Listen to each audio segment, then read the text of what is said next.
A celebration turned crime scene. According to official records, the morning of November 3, 2008, began with the hum of ordinary life.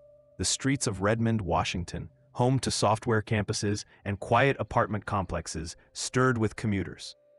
But inside one building at the Valley View Apartments, a locked door concealed something the city had never seen before.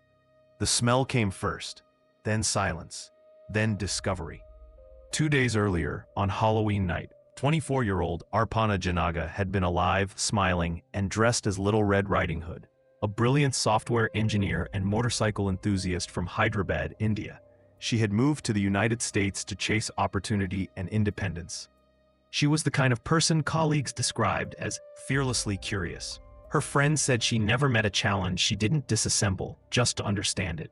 She loved machines, engines, and code, and on that night, her spirit matched the season's mischief. Her apartment became one of several stops on a floor-wide costume party, the kind where programmers, neighbors, and recent graduates merged over cheap drinks and pounding bass.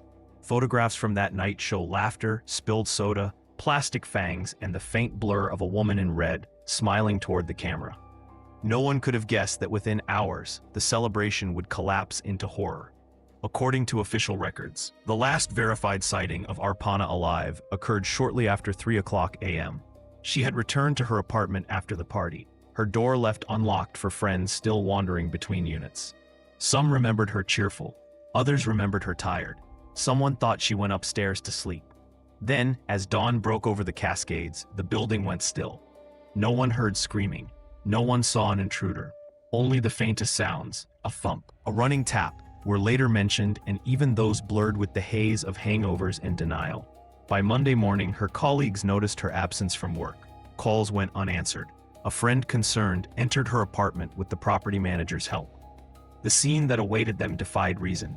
Arpana's body lay in her bedroom, signs of a violent struggle all around. A Halloween mask half buried under the bed, burn marks, a bottle of motor oil, the smell of bleach and fire-retardant chemicals hung in the air. Whoever had done this had tried to erase their presence, but the erasure itself became their signature. Police sealed the apartment and began the kind of forensic operation that assumes certainty will follow method.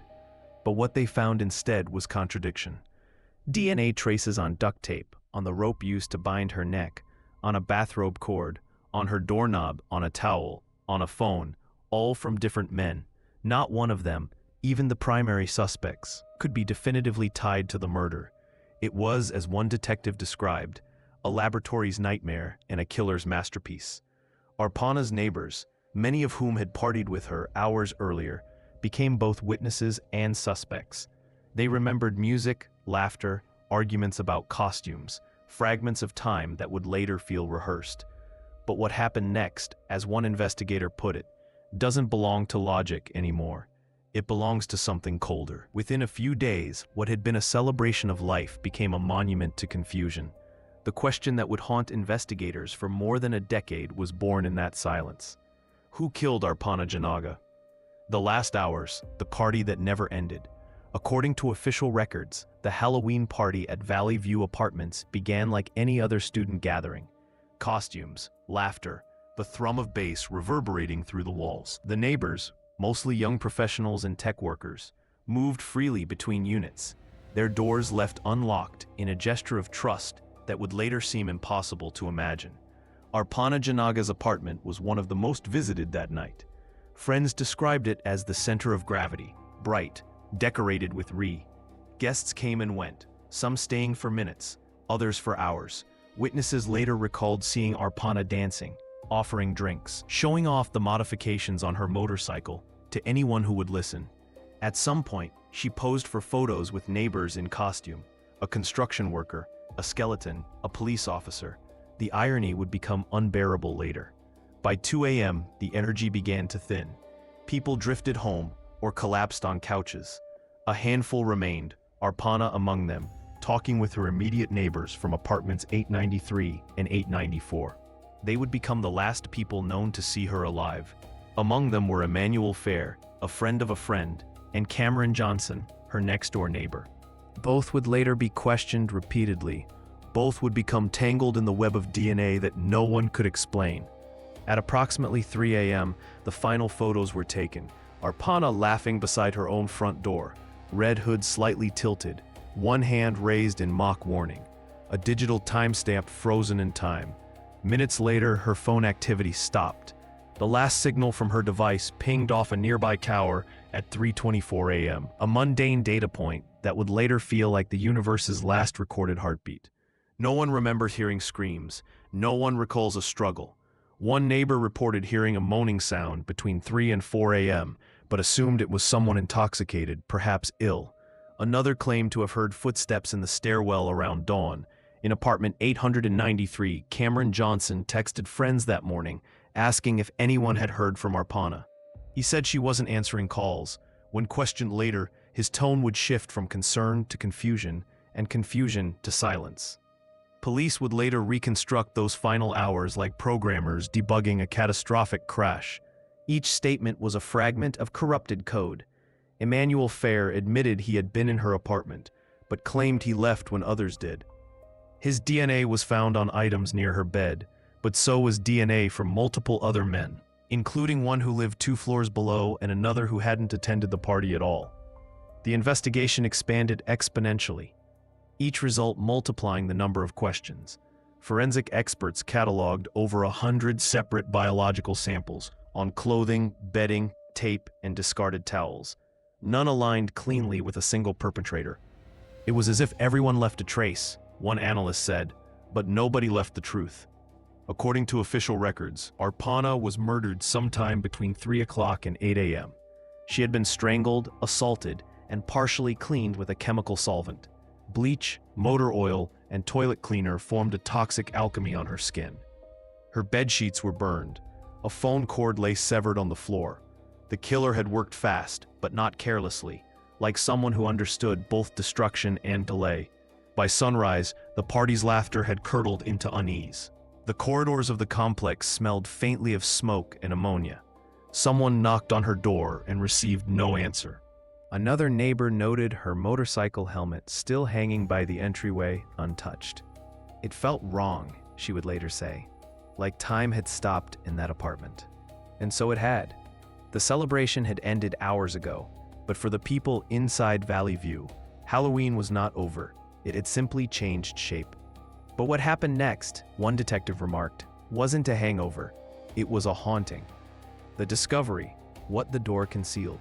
According to official records, the call came in shortly after noon on Monday, November 3, 2008. It was brief, hesitant, the kind of voice that already knows it has crossed a line it cannot uncross. A friend of Arpana Jinaga had gone to check on her after she failed to appear for work. The hallway of the Valley View apartments smelled faintly of cleaning agents. The door to her apartment was locked. When maintenance arrived with a master key, the air that poured out was heavy, chemical, wrong. Inside, the silence was complete, so complete that even footsteps felt like an intrusion. The friend called out her name, half expecting laughter, an apology, a voice saying, "I overslept." What answered instead was the stillness of the impossible. The bedroom door was closed. The handle felt hot, though the thermostat read normal. When it opened, the smell of bleach, motor oil, and something organic struck like a blow. According to the initial report, the scene was disordered but deliberate. Furniture overturned, a blanket half burned, ashes near the carpet where an accelerant had failed to fully ignite. The bathtub still slick with residue of chemicals. Arpana lay on her back, her red costume shredded and blackened by heat. The cause of death, later confirmed, was ligature strangulation. She had fought. Scratches on her arms and neck told that story clearly, but whoever she fought had overwhelmed her. Detectives arriving within the hour noted the peculiar precision of the destruction. The killer had tried to erase everything, wiping surfaces, pouring oil, setting small fires, but the effort itself betrayed them. Too much cleaning means something to hide, one investigator observed, and yet the abundance of evidence would become its own paradox. Too many traces, too many people, too many contradictions. The forensic team began their work under fluorescent light. Every surface yielded DNA. On the duct tape used to bind her neck, one male profile. On the bathrobe cord, another. On the phone, two more. On the doorknob, yet another. partial and useless. It was as if her apartment had become a crossroads for invisible fingerprints, each one pointing in a different direction. The crime scene photographers captured hundreds of images.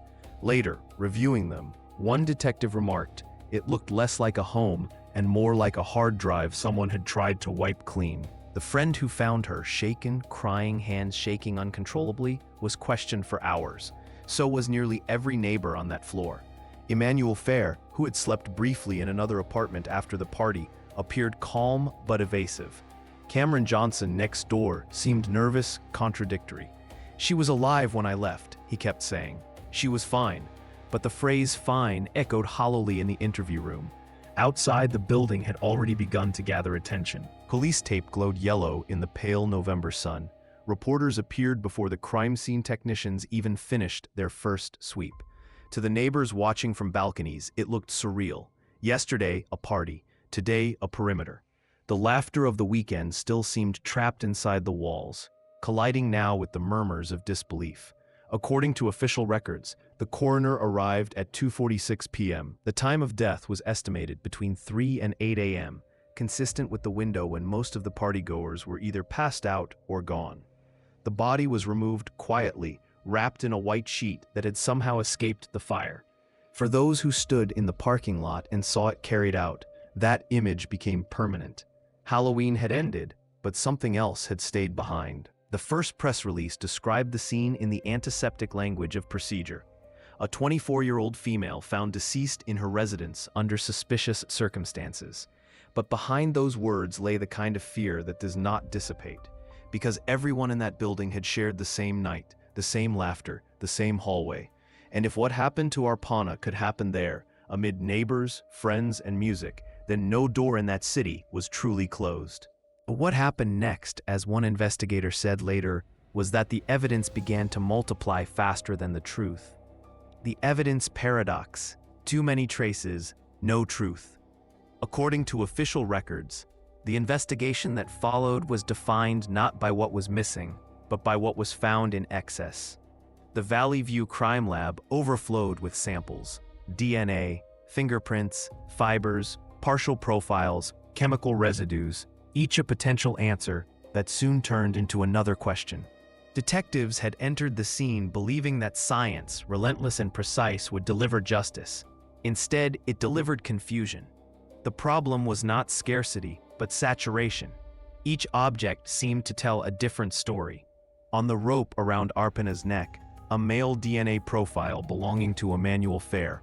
On the duct tape, a mix including Cameron Johnson and an unidentified contributor. On the bathroom towel, yet another. The profiles did not match. None could be excluded. The house had become a chorus of genetic noise, every voice claiming presence, none confessing guilt. It's like reading a diary written by 10 people at once, one for. In the days that followed, the police assembled an evidence board so dense with string and notes that it looked like the nervous system of the case itself. Each connection led somewhere that contradicted the last. Emmanuel Fair, who had left the party around dawn, was questioned repeatedly. He admitted to spending time in Arpana's apartment but denied harming her. His DNA, he said, could be there from touching objects or embracing her earlier that night. Johnson's story shifted with each retelling. Others, the forensic analysts, driven by procedure, swabbed every conceivable surface. The results came back overwhelming. Mixed DNA profiles that included not only suspects and neighbors, but random male markers never identified. The building, it seemed, had swallowed hundreds of traces over years of occupancy, each layering itself over the next. A perfect crime isn't one with no evidence, one detective mused. It's one with too much of it. Prosecutors faced a riddle. They could not present a case built on abundance when the abundance erased causality. The Washington State Patrol Crime Lab struggled to separate mixtures, to assign probability values, to decide which sample mattered. Each calculation produced another version of the night. According to official testimony, some samples indicated Fair's presence, others excluded him entirely. Even the experts disagreed. "This isn't proof," one analyst told a superior. "It's a probability war." As the months passed, the DNA reports multiplied into hundreds of pages. Each carried an asterisk, a note of uncertainty, a warning of cross-contamination, a reminder that science is never free from noise. One prosecutor described it as trying to convict someone based on the echoes of a shout. Meanwhile, Arpana's family, thousands of miles away in India, waited for clarity that never came. They had sent their daughter to a country that promised precision, safety, and reason. What they received were contradictions wrapped in technical jargon. Her father, a respected engineer, told an interviewer years later, "In science, if the equation fails, we rewrite it, but in law, you cannot." Inside the department, detectives began to fracture into camps. One group believed Emmanuel Fair was the killer, pointing to his inconsistent statements and partial DNA. Another believed Cameron Johnson had motive and opportunity, his phone records showing strange gaps. A third group, silent but growing, suspected someone else entirely, perhaps an unknown guest or drifter who slipped in when the party's doors were left open. "But what happened next," said one of them, "proved that even truth has a half-life. Because in the absence of certainty, time began to eat the case alive. The suspects, faces in the data. According to official records, the list of potential suspects expanded and contracted like a heartbeat. Each new revelation pulling someone in, each new test pushing someone out. The Halloween party had drawn dozens of people, and every one of them became, for a time, a thread in the web. But three men stood at the center longer than the rest: Emmanuel Fair, Cameron Johnson, and an unnamed visitor whose DNA appeared once and never again. Emmanuel Fair was a quiet, broad-shouldered man in his 20s, known to friends as Manny. He was not a resident of the complex, but a guest of another neighbor who had brought him to the party. He was charismatic in an understated way, polite but hard to read. Witnesses described him as spending much of the night with Arpana, talking, laughing, occasionally dancing. Some saw them share a brief hug near the end of the party. When questioned, he admitted to that, then stopped short of details. His DNA on item Cameron Johnson, her next-door neighbor, was the opposite: meticulous, analytical, almost cold, a systems engineer for a local tech company. He had interacted with Arpana often. They shared interests in computers and motorcycles. To some, their relationship was friendly. To others, it carried an edge of tension. Johnson was one of the last to see her alive, and one of the first to raise concern when she vanished. Yet his behavior in the aftermath, the delayed 911 call, the inconsistent timeline, gnawed at In. The third man, whose genetic profile appeared once on a towel near the bed, was never identified. His DNA did not match anyone in the national databases. His presence was statistically undeniable, but narratively invisible. A ghost in the data, one analyst called him. The phrase stuck because it described more than just the evidence. It described the case itself. According to official statements, detectives initially leaned toward Fair as the prime suspect. His partial DNA match, combined with his inconsistent recollections, seemed enough to justify attention. He was arrested, questioned, released, and rearrested. Each time, the case faltered under its own contradictions. Defense attorneys argued that his DNA was transferred through touch, secondary contact from shared items during the party. Experts confirmed such transfer was possible. In a room full of people, Cameron Johnson remained under scrutiny, though quietly. His alibi rested on digital footprints, phone pings, text messages, and router logs. Yet one message, sent around 3 a.m., was deleted from his device. When confronted, he said it was unrelated, that he'd erased personal correspondence. The explanation satisfied procedure, not curiosity. Johnson eventually moved out of the complex, started over, changed his number. He was never charged. Detectives debated privately whether the killer could have been someone else entirely, a guest nobody remembered, someone who slipped in after the music faded, someone whose DNA vanished as mysteriously as they did. According to official records, the theory was logged but never proven. But what happened next, one detective admitted, made us realize the killer wasn't the only ghost we were chasing. Because as the months passed, the suspects began to dissolve into the same fog that had surrounded the evidence. Fair sat in jail without indictment. Johnson stopped talking. The third man remained a phantom. The more they searched the data, the less human it became. Faces turned into profiles, voices into printouts, lives into probability charts. It was no longer an investigation. It was an algorithm of loss. The arrest, a case built on shadows.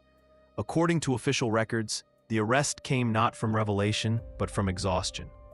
2 years had passed since the murder of Arpana Jinaga, and the file had grown into a monument of uncertainty. Detectives had traced every party guest, reanalyzed every DNA mixture, and still the narrative refused to take shape. The case was asphyxiating under its own weight. Then, in 2010, the prosecutor's office made a decision to charge Emmanuel Fair with murder based largely on partial DNA and circumstantial logic. The arrest warrant, signed quietly on a rainy spring morning, read like an act of hope disguised as law. Fair was taken into custody without resistance. The press release that followed used careful language. Detectives have identified a suspect in the 2008 homicide of Miss Jinaga. Reporters seized on the word identified, though in truth, nothing about the case had ever been clear.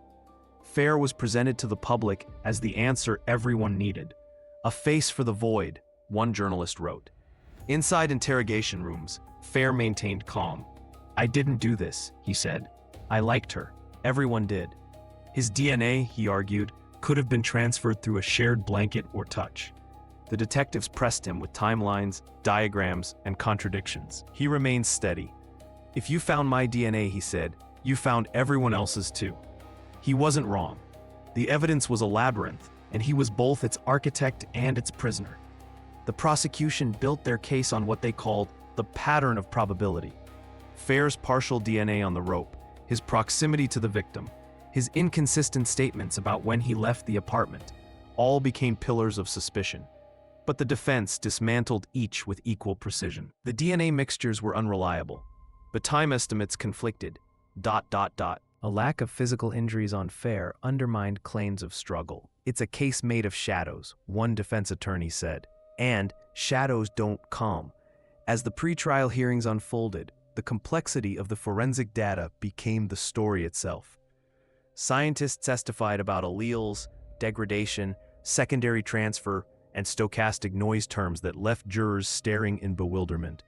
"The more we explain," one expert admitted, "the less it sounds like truth." It was the paradox of modern justice. The closer they looked, the blurrier it became. In court documents, prosecutors argued that only someone with intimate knowledge of the apartment could have staged the cleanup so meticulously. Fair, they claimed, fit that profile. But they had no witnesses placing him there at the critical hour. No video footage, no confession. According to official records, one filing noted, "The probability of a match is significant." But probability, as the defense reminded them, is not proof. The trial was postponed, restructured, and postponed again. Witnesses moved away, memories frayed, technology advanced. Detectives who had once sworn to see it through retired. The story seemed to shift from tragedy to endurance test. But what happened next, as one observer said, was that the system forgot what it was even trying to prove. Fair sat in county jail for years awaiting trial. No new evidence emerged, no confession surfaced. The media lost interest. The public filed the case under unsolved but not forgotten. The longer it dragged on, the clearer it became that the truth, whatever it was, had been buried beneath the machinery of process. The case was alive only on paper, its pulse faint but measurable in legal motions and redacted exhibits. According to official records, when the trial finally began, it would reveal more about the system than about the man or the woman at its center. The trial, when science fails certainty. According to official records, the trial of Emmanuel Fair began in 2017, nearly 9 years after Arpana Jinaga's death. By then, evidence had aged like old code, fragile, over-commented, and prone to crashing under scrutiny. Jurors sat in rows as prosecutors projected slides of DNA charts and timeline graphics, each more intricate than the last. It was less a story than a data presentation. The defense waited patiently, letting the science speak for itself and then collapse under its own weight. The prosecution opened with confidence. They told the jury that Fair's DNA had been found on the rope used to strangle Arpana, and that no innocent explanation could account for it. They showed photos of the apartment, burn marks, tangled cords, bottles of bleach, and architecture of violence. They spoke of motive, though none had ever been proven, and opportunity. though hundreds had shared the same space that night. He was there, the prosecutor said, and that is enough. But it wasn't enough. The defense dismantled each assertion. The DNA was partial, mixed, and statistically unstable. Transfer through casual contact was entirely possible. Fair's fingerprints were nowhere in the apartment. His phone data placed him inside another unit for most of the critical hours. According to official records, the defense argued, presence is not guilt, and probability is not proof. Expert witnesses took the stand, speaking in a dialect only scientists fully understood. They debated allele frequencies, mixture ratios, contamination vectors. The jurors listened, eyes glazed, notebooks empty. It was like watching math fight math, one later recalled. Nobody won. The judge instructed them to weigh the evidence carefully, but the evidence itself refused to stay still. It shifted with each testimony, a mirage of certainty dissolving under heat. Cameron Johnson was called to testify. He appeared pale, nervous, dressed in a suit too large for him. He recounted the party, his friendship with Arpana, his discovery that she hadn't answered her phone. When asked about inconsistencies in his timeline, he hesitated. "I don't remember," he said repeatedly. The prosecution avoided pushing too hard. They needed him as witness, not suspect. The defense, however, lingered. "You live next door," they reminded him. "You were awake around 3. You texted he." The jury heard about the unidentified DNA, the ghost profile that appeared on the towel near her bed. They learned that it matched no one, not even in the expanded federal database. It was the case's cruelest riddle, a signature without a name. For every piece of evidence that seemed to close the circle, another widened it. And the apartment became, in the courtroom's imagination, a kind of digital cloud filled with endless access points and corrupted files. As the weeks stretched into months, the proceedings grew slower, heavier. Witnesses contradicted themselves. Experts contradicted each other. Even the judge began to show fatigue. "This case," he remarked privately, "feels like trying to build a house out of fog." Public interest reignited briefly, then faded again. The headlines turned clinical. DNA experts clash in Halloween murder trial. The city that once whispered her name now spoke of alleles and contamination probabilities instead. When closing arguments finally arrived, the prosecution appealed to emotion. "This was a young woman full of promise," they said. "Someone took that away.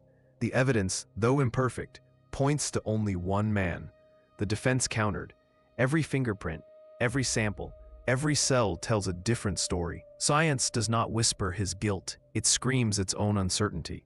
The jury deliberated for 5 days. Inside the courthouse, tension pooled like condensation. Families waited. Reporters rehearsed their copy. And then, in a moment that seemed almost anticlimactic, the foreman stood and delivered the verdict. Hung jury. They could not agree. Some believed Fair guilty beyond doubt. Others believed the evidence was a statistical illusion. The truth, whatever it was, remained out of reach.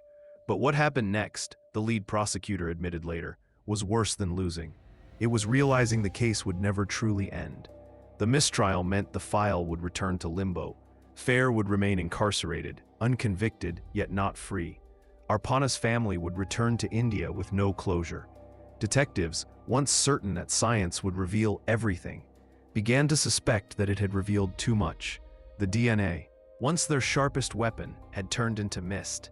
According to official records, the system had done its job. But what the records never say is that sometimes the system finishes before the story does. The mistrial, justice in suspension. According to official records, the mistrial of Emmanuel Fair was declared on June 4, 2017. 12 jurors had entered the courtroom, certain they could deliver an answer. 12 left knowing they had only deepened the question. The foreman's voice, calm and neutral, carried no satisfaction. We are unable to reach a unanimous verdict. It was the sentence that ended the trial but not the story. For Arpana's family, it was an ending without resolution, a closing argument without closure. Her father sat silently, hands folded, staring straight ahead. Reporters described him as unmoved. but those who knew him understood that stillness was the only thing holding him together. Outside the courthouse, he told a journalist, "We believe in the system, but we have learned it has limits." His words hung in the air like a verdict of their own. Inside the prosecutor's office, frustration turned to resignation. The evidence that had once promised clarity now mocked them. The DNA was inconclusive, the witnesses unreliable. The passage of time had eroded the edges of memory. Even the crime scene photos, once sharp and chilling, had become artifacts, snapshots of uncertainty. "We built a case on science," one investigator said, "and discovered science is human too." The mistrial meant Fair could be retried, but not immediately. Legal motions, appeals, and scheduling delays pushed the process forward like a glacier, slow, unstoppable, and indifferent to those beneath it. Fair remained in custody, his life compressed into court dates and waiting rooms. According to official logs, he spent more than 8 years in detention without conviction. The presumption of innocence had become theoretical. Public opinion fractured. To some, Fair was a murderer escaping justice through technicalities. To others, he was a scapegoat sacrificed to the illusion of progress. Comment sections, podcasts, and forums reignited debate each time a new filing appeared online. Everyone wanted to believe in the science, one blogger wrote, until it started speaking in probabilities instead of truths. Detectives revisited Cameron Johnson, hoping new technology might connect him to the scene. It didn't. His DNA appeared on some objects, absent on others, an echo of the same contradictions that had plagued the case from day one. Another man's trace DNA, found on the tape, was later revealed to be from an unrelated party guest.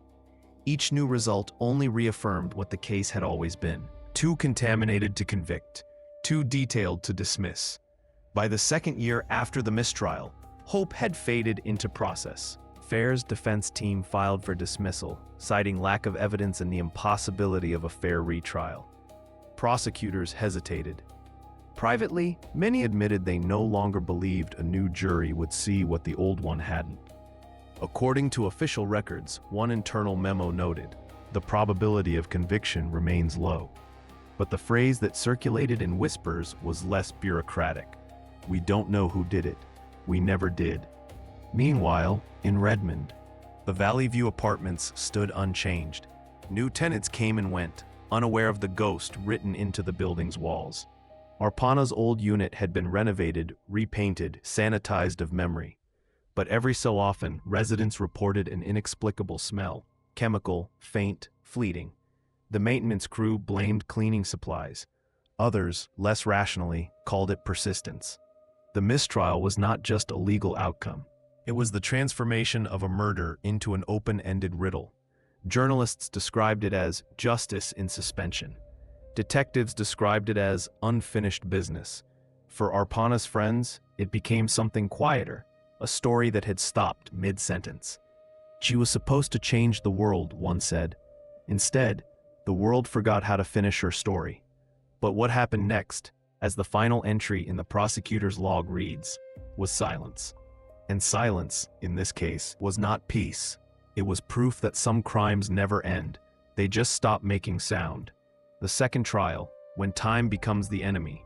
According to official records, the second trial of Emmanuel Fair began in 2019, 11 years after the night that turned celebration into tragedy. By then, time itself had become an adversary. Witnesses had moved, memories had faded, and the world had changed. What remained was a file so heavy it seemed to bend the table it sat on. And a defendant who had spent nearly a decade in custody without a conviction. The courtroom looked different this time. The walls were newly painted, the technology updated, but the story was the same. Halloween 2008, Valley View Apartments, a woman dead in her bedroom, and too much DNA to make sense of. Prosecutors promised a cleaner, sharper case. They told the jury that advancements in DNA interpretation would clarify what confusion had obscured before. "Science has evolved," they said. "Now it can speak." But when it spoke, it stuttered. The new forensic experts explained probabilistic genotyping algorithms designed to separate complex DNA mixtures into individual contributors. The numbers were enormous, the graphs intricate. One expert testified that the likelihood of Fair's DNA being on the rope was 1 in 20,000. Another argued that the same data could exclude him entirely. According to official records, the transcript reads, "The interpretation of evidence remains dependent on statistical modeling. In other words, nothing had For the defense, the years had become ammunition. They pointed to degradation, mishandling, contamination. They reminded the jury that a decade of storage had transformed physical evidence into historical residue. This is not a crime scene anymore, one attorney said. It's an archive. They emphasized the missing context. No fingerprints, no confession, no witness. If he did this, the defense asked, why did he stay? Why did he sleep a few doors away? Arpana's father attended every session, his face marked by years of distance and grief. He had crossed oceans again for this, hoping that time might finally give back what it had taken. I do not want punishment, he told a reporter. I want truth. But truth, it seemed, had aged worse than any evidence. Detectives who once led the investigation appeared older, their recollections uncertain. Some admitted their notes were incomplete. One confessed, I don't remember why we stopped pursuing the other man's D. The prosecution introduced new digital forensics, a re-examined phone record showing deleted texts and a call that had never been returned. They presented it as connection, motive, opportunity. The defense countered that it proved nothing, that people delete messages every day, that correlation is not causation. The jurors, veterans of an era of smartphones and privacy scandals, nodded knowingly. The world had changed too much to believe in data as destiny. After weeks of testimony, the case began to feel like an echo of its former self, louder in repetition, but emptier in substance. The photographs from 2008 were projected again, faded now from age. The diagrams, the timelines, the expert charts, all reappeared like ghosts of evidence. It's the same case. A detective muttered in the hallway, only slower. According to official records, closing arguments lasted 2 days. The prosecution's voice cracked under the weight of years. This was not a random act, they insisted. This was personal. The defense replied, if it were personal, we'd have a person. Silence followed. The jury deliberated for 6 days. When they returned, the result was final this time. Not guilty. Emmanuel Fair was acquitted on all counts. After nearly 9 years behind bars, he walked out of court a free man. No one cheered, no one cried. The cameras outside caught him glancing upward once, as if searching for the sky he hadn't seen without bars. Then he disappeared into the crowd. But what happened next? One prosecutor said afterward, wasn't relief. It was the realization that we had spent a decade chasing the wrong kind of truth. According to official records, the case of Arpana Jinaga remains unsolved. The files were closed, reopened, and archived again. Somewhere between science and memory, between data and decay, the truth still exists, uncooperative, unmeasurable, and unburied. The aftermath, freedom without answers. According to official records, the acquittal of Emmanuel Fair marked the end of prosecution, but not the end of consequence. On the day he walked free, cameras clustered outside the King County Courthouse, waiting for a statement that never came. Fair, dressed simply in a gray sweatshirt and jeans, looked neither triumphant nor broken, just emptied. 9 years of waiting had worn his expression into something between disbelief and fatigue. I just want to go home, he said quietly, and then he did. But the system, having finally reached a legal conclusion, offered no apology. There was no compensation, no restitution, no acknowledgement of the years lost. The official summary of the case closed with 6 words: acquitted by jury. Case remains unsolved. The brevity of it felt obscene. For investigators, it was the closing of a wound that refused to heal. For Arpana's family, it was the reopening of another. Arpana's parents returned to India for the final time. Her father carried her degree certificate in his briefcase, and a copy of the trial verdict folded into his passport. According to official records, he told a reporter before boarding his flight, "My daughter was murdered by no one." The statement was meant to be rational, but it landed like poetry. a summary of an age where data outlived justice. End. In Seattle, the case lingered like static. True crime podcasts dissected it, forensic experts debated it at conferences, and online forums continued to build theories out of digital dust. For every voice that defended the verdict, another demanded retrial. The lines blurred between analysis and obsession. "We've become archivists of absence," one criminologist observed. "We collect uncertainty the way earlier generations collected evidence." Emmanuel Fair tried to rebuild his life. He found work under a different name, avoided interviews, and kept to himself. Freedom, he discovered, was its own kind of confinement. He was still recognized in grocery stores, still whispered about in comment sections. "They said I was guilty when I was charged," he told a friend. "They said I was lucky when I was freed. Nobody says I'm innocent." According to official documents, he had no further contact with law enforcement after his release. Unofficially, for detectives who had spent a decade chasing closure, the end felt like betrayal. Their careers had become entwined with the pursuit of an answer that never arrived. Some retired within months of the acquittal. One left the department entirely, citing burnout. "You start thinking you're the hero," he said in an interview years later.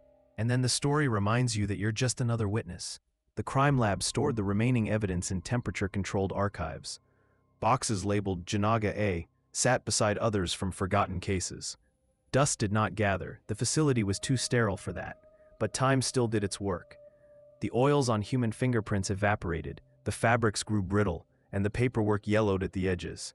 "We keep it all," a technician said, "just in case truth learns how to speak again." Meanwhile, Arpana's old friends gathered each year on Halloween. They left flowers near the apartment complex, candles flickering against cold Seattle rain. They spoke of her laughter, her intelligence, her stubborn optimism. "She was supposed to fix broken things," one friend said. Even her death tried to do that. The phrase lingered, an accidental eulogy for both woman and world. According to official records, no new suspects have been identified. The DNA mixtures remain unresolved. The files stored in the archives under case number 08-312457 is still listed as open pending further information. But information, after so long, has become another form of silence. But what happened next, as one journalist concluded, was not closure, it was the acceptance that closure may never come. The Halloween party ended in 2008. The investigation ended in 2019. But for those who lived through it, for those who remember her name, it has never really ended at all. The cold case, the search that never stopped. According to official records, the case of Arpana Jinaga entered cold case status in late 2020. It was a bureaucratic phrase that meant no active leads. But to those who had carried it for more than a decade, it felt like an obituary. The file was boxed, cataloged, and moved to long-term storage. The evidence was sealed, except for periodic audits. The story was supposed to sleep. It never did. Cold cases, detectives often say, are not dead. They're just waiting for the world to change enough to make sense again. In Seattle, that hope flickered faintly each time technology advanced or public pressure reignited. The Jinaga case became one of those quiet obsessions, passed like an heirloom between generations of investigators. Each new recruit was told the same thing. "If you can solve this one, you'll understand why we do this." None ever did. In 2021, a detective in the department's digital forensics division reopened portions of the evidence for reanalysis. Using updated probabilistic algorithms, she re-examined the mixed DNA samples. The results were as haunting as ever. New numbers, new likelihoods, the same uncertainty. The unidentified profile still loomed, its origin as inscrutable as the night it was left. According to official records, her report read, "The unknown contributor remains unidentified." Meanwhile, journalists kept the flame alive. Documentaries revisited the case, podcasts dissected timelines, and amateur sleuths traded theories on Reddit and web sleuths. Some were rigorous, others unhinged. One claimed the killer was a fellow engineer who fled the country. Another insisted the crime was ritualistic. Each thread spun outward, tangling truth with invention, until they became indistinguishable. The digital age had democratized investigation, and with it, confusion. Inside the police department, attitudes toward the case hardened into ritual. The senior detectives spoke of it as a cautionary tale about over-reliance on forensic data. "Science doesn't solve cases," one said, "people do." Younger officers, raised in the shadow of the case, treated it like mythology, a story told to remind them that not every equation ends in balance. The crime scene photos, preserved on aging discs, were used in training seminars under the heading "Limitations of DNA Evidence." For Arpana's friends, the years dulled the immediacy, but not the ache. Some moved away, started families, changed cities. Yet each Halloween, a small group still gathered near the old Valley View apartments. They brought candles, flowers, and a framed photograph of her smiling in her red costume. "She's still here," one of them would whisper, half prayer, half declaration. The complex's new tenants rarely asked what the vigil meant. Those who did were told simply, "It's for someone who never came home." Technology continued to evolve. Genealogical databases solved other cases across the country, killers unmasked decades later through distant relatives. But when investigators tried to apply the same methods to the Jinaga evidence, the results returned empty. The data was too degraded, too entangled. "It's like trying to find a whisper inside a hurricane," one analyst said. According to official records, there have been no new suspects, no new witnesses, and no physical discoveries since the second trial. Yet the case file remains marked active, not because of leads, but because of conscience. A note in the digital system reads, "Periodic review recommended." Every few years, someone scrolls through the photos again, listens to the recorded interviews, and wonders if maybe they missed something, the one sentence, the one fingerprint, the one cell that could finally speak. "But what happened next," said a detective who recently retired, "is what always happens. Time wins."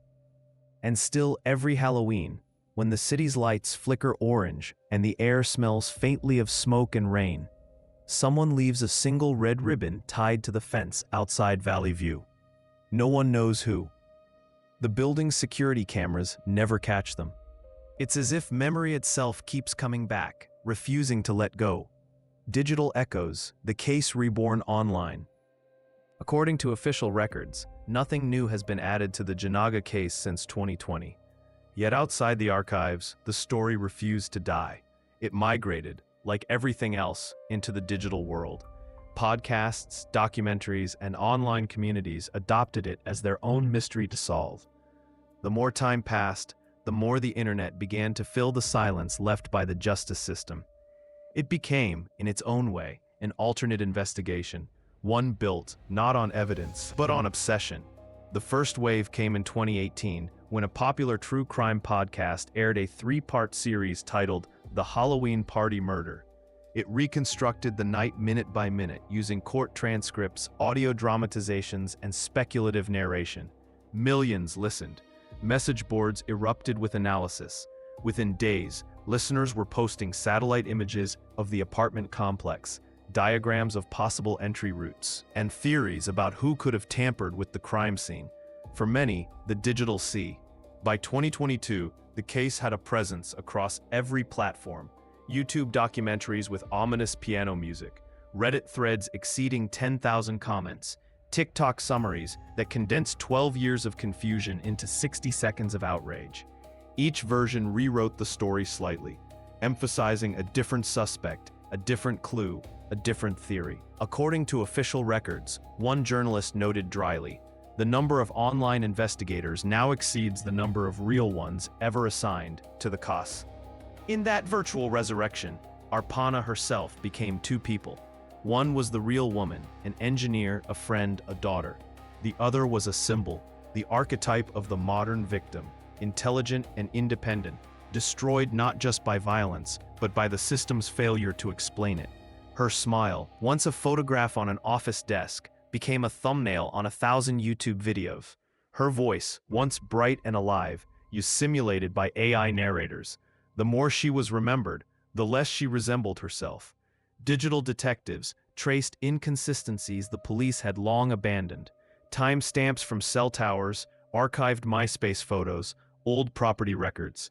Some even attempted crowdsourced DNA interpretation using public databases. The irony was brutal: ordinary people doing what institutions no longer could, and in doing so, creating new layers of noise. "It's like everyone's shouting in the dark," one retired forensic analyst said, hoping the echo sounds like truth. The web gave the case immortality but not integrity. False confessions appeared on forums, AI-generated composites circulated as new leads, and conspiracy theories bled into the mainstream. One popular thread suggested the crime had been covered up by tech executives due to proximity to major corporate campuses. Another claimed the unidentified DNA belonged to a serial killer who later died in prison. None of it was verified, but verification had long since ceased to matter. According to official records, the Seattle Police Department still receives occasional tips referencing online findings. Most lead nowhere, yet investigators admit, reluctantly, that sometimes the public sees what professionals overlook. "Someone out there knows something," one detective said. "Maybe they already posted it, and we just don't know how to read it." But what happened next, as one digital journalist observed, is that the internet turned tragedy into permanence. The Jinaga case, once confined to a single apartment in Redmond, had become a ghost in the machine reborn endlessly through screens, reinterpreted, remixed, and replayed. Every click, every comment, every upload was another heartbeat in a story that refused to end. In a way, the case had achieved what Arpana's work in engineering had always sought: persistence, not in code or in steel, but in memory, distributed, encrypted, and eternal. The theories, truth in fragments. According to official records, every major investigation eventually fractures into theories, and the Jinaga case produced more than most. With every unanswered question came a hypothesis, and with every hypothesis, a following. Over 15 years, the case became less about evidence and more about interpretation, a mirror that reflected the fears and fixations of whoever stared into it. The first and simplest theory remains the official one: that Emmanuel Fair was guilty, and that the DNA evidence, though flawed, told the truth. Its supporters argue that no one else had both the proximity and opportunity. They point to inconsistencies in his story, his late-night movements, the partial match on the rope. "Too much coincidence," one prosecutor once said, "is just another word for guilt." But even within law enforcement, few now speak that conclusion aloud. The science that condemned him alls. The second theory casts suspicion on Cameron Johnson, the neighbor next door, the one whose timeline never quite fit. His proximity to the crime scene, his deleted text, his erratic behavior afterward, all form a pattern that feels logical until examined too closely. His DNA appears in some samples, absent in others, much like his presence in the narrative itself. To those who favor this theory, Johnson represents the banality of evil, the familiar face that hides the unthinkable. To others, he is just a third theory, the most haunting, suggests that the killer was someone outside the circle entirely. A drifter perhaps, or an acquaintance who arrived after the party ended. This version explains the unidentified DNA, the lack of coherent motive, and the odd precision of the cleanup. Yet it also collapses under the weight of its own vagueness. "If a ghost did it," one investigator said, "then we'll never catch him, because ghosts don't leave fingerprints." Then there are the digital theories, fragmented ideas that flourish online like invasive species. One claims the crime was a botched burglary. Another, that Arpana was targeted for her work in defense technology. A third insists the crime scene was staged to obscure multiple attackers. The contradictions between them do not cancel each other out, they multiply. According to official records, none of these can be substantiated. According to the internet, all of them can. Beneath the noise, however, certain constants persist, facts that refuse to erode. Arpana fought back. The killer tried to erase evidence, but failed. Multiple DNA profiles were found. None matched a single suspect. And someone, somewhere, carried the truth away like a secret too heavy to drop. In interviews years later, detectives admitted they no longer believed a single theory could contain the whole truth. "It's like a mosaic," one said. "Each piece is real, but when you step back, the picture still doesn't form." Psychologists call it cognitive dissonance, the mind's inability to accept chaos without assigning it a pattern. For investigators, that pattern became a prison. Theories gave the case longevity. They also gave it distortion. Each new version, each retelling, each analysis became another layer between the world and what actually happened. Maybe the truth is smaller than we think, one journalist wrote. Maybe it's not hidden, it's just ordinary, and we don't want that to be true. According to official records, all leads have been exhausted, but unofficially, the case remains alive, not in evidence rooms or courtrooms, but in the minds of those who cannot stop thinking about it. Theories are how they keep her alive, even as they bury her deeper under speculation. But what happened next, a retired investigator once reflected, is what happens to all unsolved stories. They stop being crimes, they become mirrors. The city remembers, echoes of Halloween. According to official records, there is no monument to Arpana Jinaga in Redmond, no plaque, no mural, no statue. Yet her story lingers in the city's collective memory, like fog over Lake Sammamish. Persistent, quiet, and impossible to ignore. For those who lived through the autumn of 2008, the case became part of the season itself. Every October, when the rain thickens and the leaves collapse into orange pulp, people remember. They might not speak her name, but they remember. The Valley View apartments still stand. Their facade has been repainted, the numbers replaced, the tenants entirely new. But locals know the building by reputation, not address. Delivery drivers lower their voices when they mention it. Real estate agents skip its history in brochures. Children in nearby schools tell each other ghost stories about the Halloween apartment. According to official records, the property has no unusual activity. According to those who live nearby, that's only because ghosts d.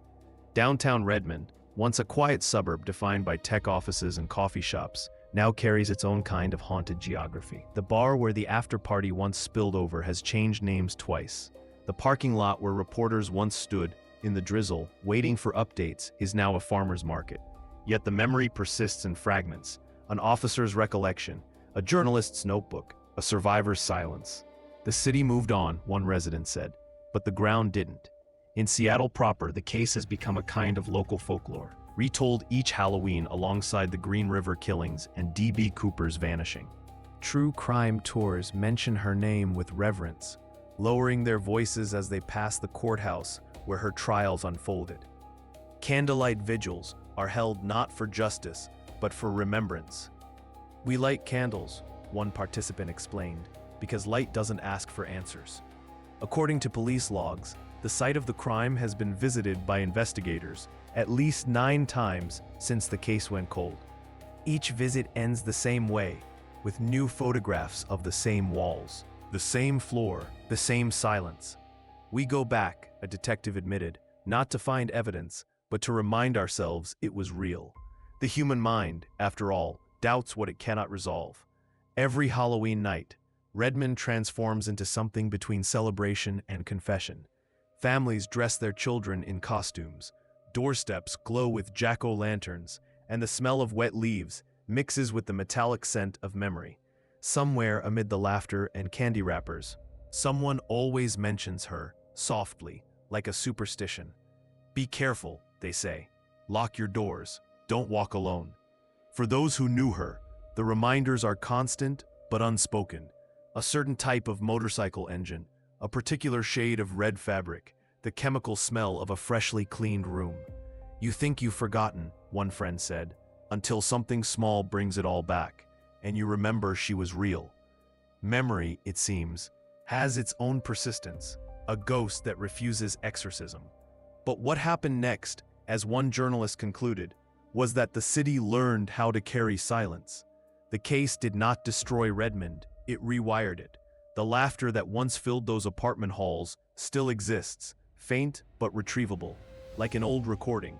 And each October, when the rain begins to fall, the city listens, not for screams, but for echoes. Epilogue, the unfinished story. According to official records, the file on Arpana Jinaga's murder remains open. It rests now in a temperature-controlled vault, among thousands of others. A row of silent boxes labeled with names that once filled headlines. Inside one of them, under case number 08312-457, is everything the system could not understand. Samples, photographs, transcripts, contradictions. There is no closure, no conclusion, only preservation. It is not a story solved, but a story stored. Time has rewritten the edges of memory. End. Detectives have retired, witnesses have vanished, and the apartment where it happened is just another line in a leasing database. Yet the case persists in ways the law cannot measure. It lives in whispers between officers who still mention her name, in the faces of students studying forensic science because of her, in the restless algorithms of strangers online still searching for what others missed. The investigation may have ended, but the inquiry never has. Arpana Jinaga's life, once reduced to a headline, has become something quieter, but deeper. A caution, a question, a kind of modern myth. She is remembered not only for how she died, but for how the world failed to explain it. According to official records, she was a victim. According to those who knew her, she was a force. Someone who built, fixed, created. Her absence, they say, is not empty space. It's pressure. The city around her has moved forward. The offices where she worked have been renovated. The friends who once danced with her at the Halloween party now have families of their own. And yet, every October, her name returns, whispered by rain against glass, written in candlelight outside a building that refuses to forget. But what happened next, one reporter once wrote, was that her story became part of the weather. In the end, the unanswered question remains the same. Who killed Arpana Jinaga? It hangs over the case like fog, thick enough to see, too light to hold. Each year that passes adds another layer of silence, another layer of distance. But silence, like evidence, never truly disappears. It just waits to be reinterpreted. According to official records, there is no known suspect. According to time, there is no known ending. But in every database, in every memory, in every retelling, she remains, an unsolved equation, an unfinished sentence. A presence that refuses erasure, and if truth has a voice, it still whispers through those apartment walls in Redmond, reminding anyone who listens that the story isn't over. It was never over. It was simply paused, waiting for the one sound strong enough to wake it.